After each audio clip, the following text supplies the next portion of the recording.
Bienvenidos a Milenio Mercados en Perspectiva.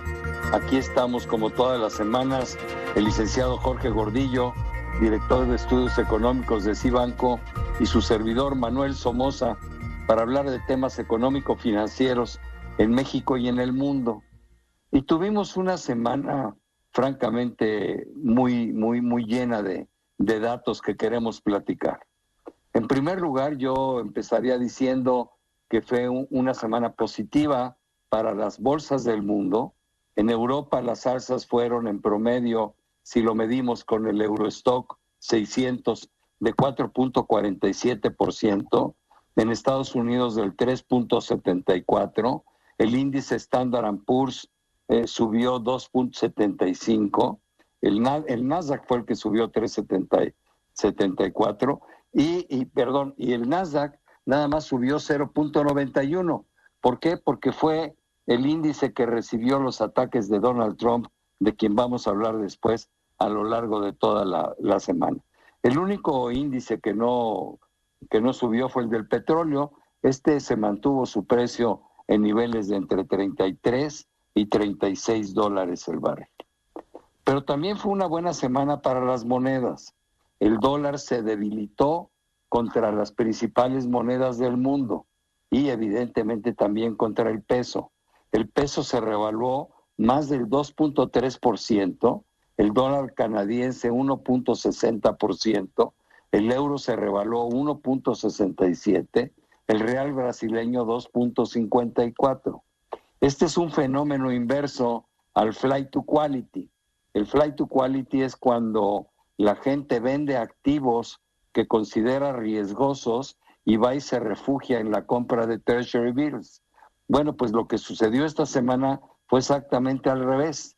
Los inversionistas, cansados de tener rendimientos muy pequeñitos en Treasuries, empezaron a venderlos porque ya tienen un poco de menos miedo y empezaron a comprar monedas más rentables y empezaron a comprar acciones que evidentemente son riesgos mayores, pero también son más rentables que tener el dinero invertido al 0 o al 0.5. O sea que también fue una buena semana para las monedas del mundo. Yo aquí dejaría las cosas, mi querido Jorge, no sé qué opinión tengas sobre el comportamiento de los mercados y cómo ves sobre todo el futuro próximo, ¿no? Sí, saludos al auditorio. Por supuesto, nomás explicar por qué los mercados siguen con este rally. Son 4 puntos esenciales. Es esta descalada del confinamiento en los países principales, en los países desarrollados, sin un rebrote del virus. La expectativa de que pueda haber más estímulos monetarios por parte de las bancas centrales, la posibilidad de que está desarrollándose la vacuna de manera positiva, y por supuesto que los datos económicos parece ser que ya los más malos ya quedaron atrás. Esas son lo que justifica los rallies.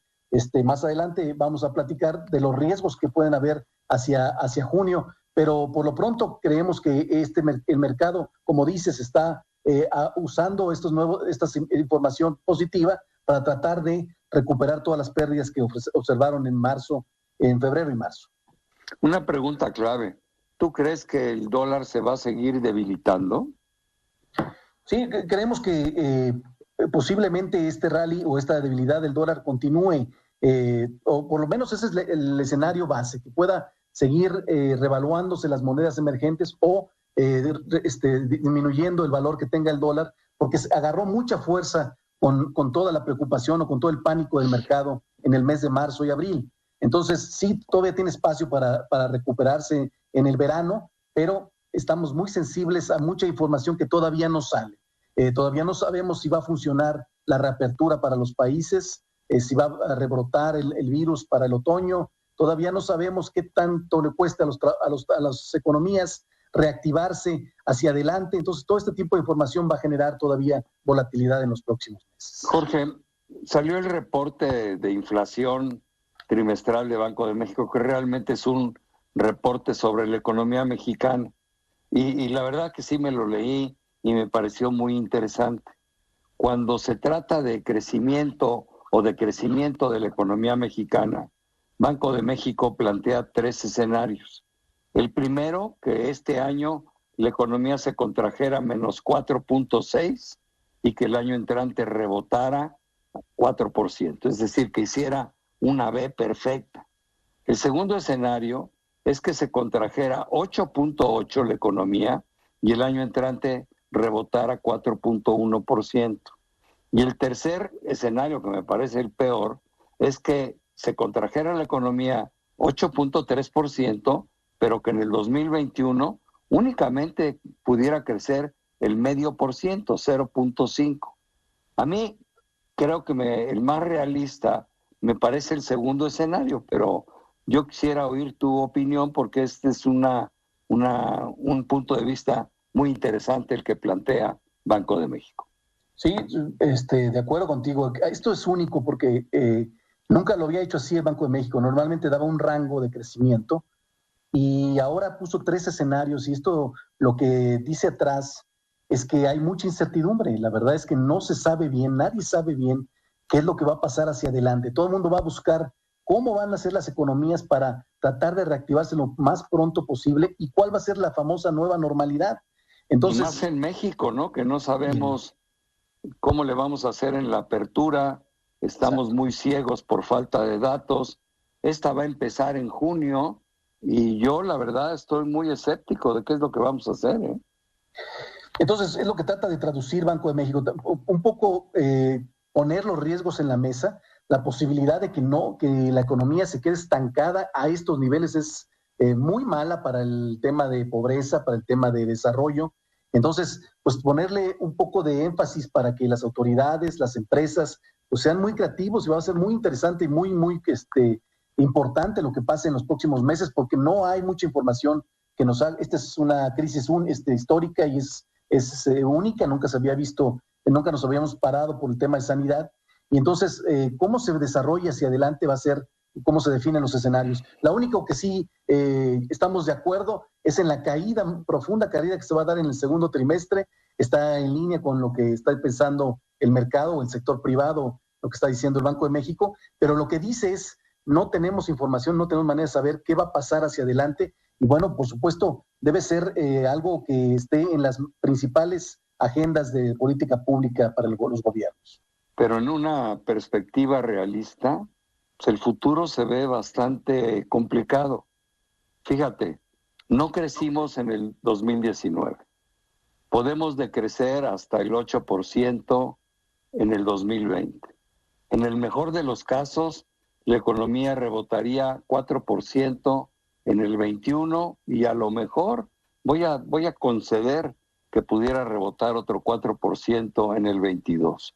Esto significaría que nos hubiéramos pasado 4 años sin crecer, un cuatrienio perdido, y quién sabe cómo venga el 23 y 24, porque además la perspectiva se siente más incierta cuando las políticas públicas pues no van en el sentido de favorecer la inversión.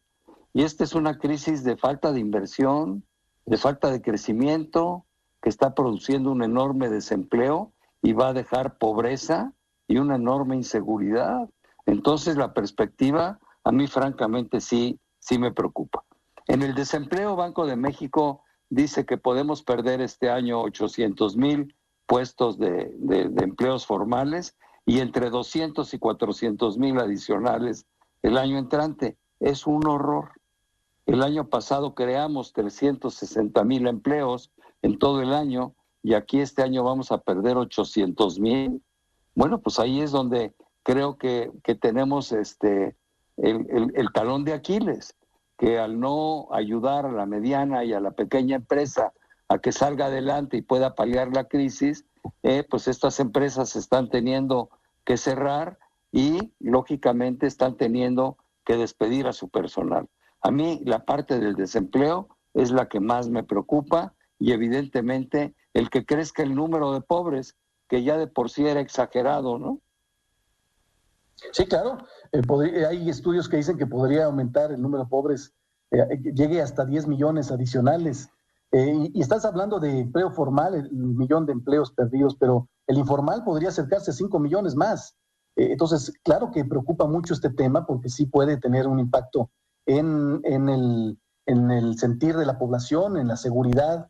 Y bueno, este es el tema económico, pero lo que nos ha sustentado, lo que nos ha mantenido a flote son los fundamentales y la manera en cómo estaba sólidamente parada la economía. Esto también está en riesgo porque es la falta de crecimiento o la falta de confianza a la inversión que con la pandemia puede provocar también que haya menos ingresos públicos, que se suba la deuda pública y que las calificadoras nos empiecen a lastimar hasta el punto de quitarnos el grado de inversión. Pues sí, la deuda va a subir por default, porque es decir, si la economía se contrae y la deuda se mantiene en los mismos números, pues el porcentaje va a ser mayor el año entrante que el actual, ¿no? Eso no hay manera de evitarlo. Pero bueno, yo creo que deberíamos de usar la semana entrante para platicar cómo vemos la apertura de México hacia esta ya llamada normalización y terminar el programa diciendo, ya lo comentaste muy bien al principio, cuáles son los riesgos de los mercados.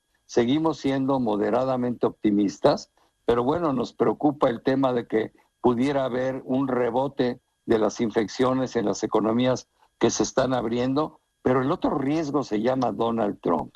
¿Por qué no nos comentas lo que está haciendo y preocupa con China y también con las redes sociales? Nos quedan un par de minutos nada más, Jorge. Eso es muy importante porque sí creemos que para junio podría continuar este optimismo moderado en los mercados, pero está muy sensible a estos temas que te refieres.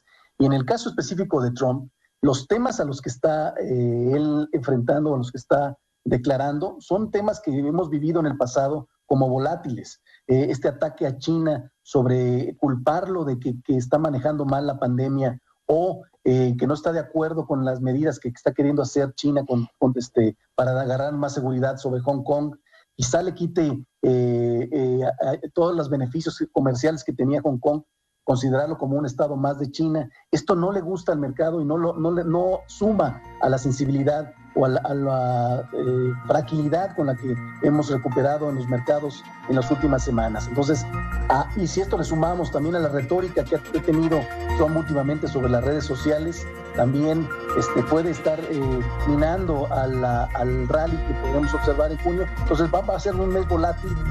Todavía creemos que puede ser optimista, pero no nos vamos a salvar de estos riesgos. Pues Jorge, te agradezco mucho, pero sobre todo a ustedes les agradezco mucho que estén aquí como todas las semanas en Milenio Mercados en Perspectiva. Por favor, tengan una muy buena semana. Muchas gracias. Buena semana. Gracias.